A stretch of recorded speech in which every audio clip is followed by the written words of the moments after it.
Oh shoot, he's right here.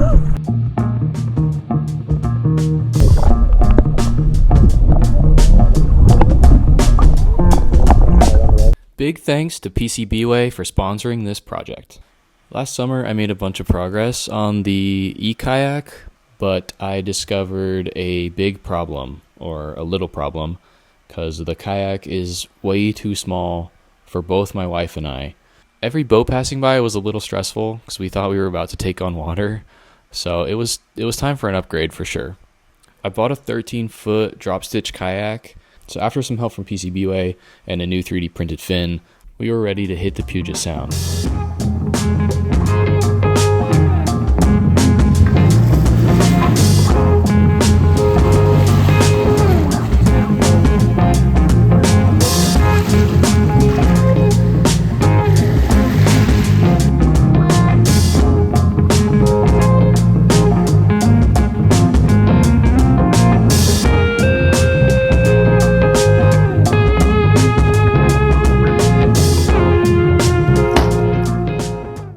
You can like barely tell they're 3D printed. It looks like a plastic mold or something.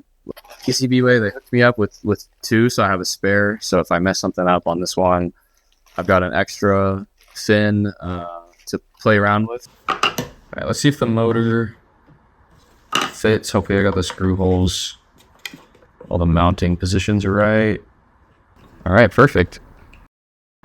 I think the black and the yellow is pretty cool too.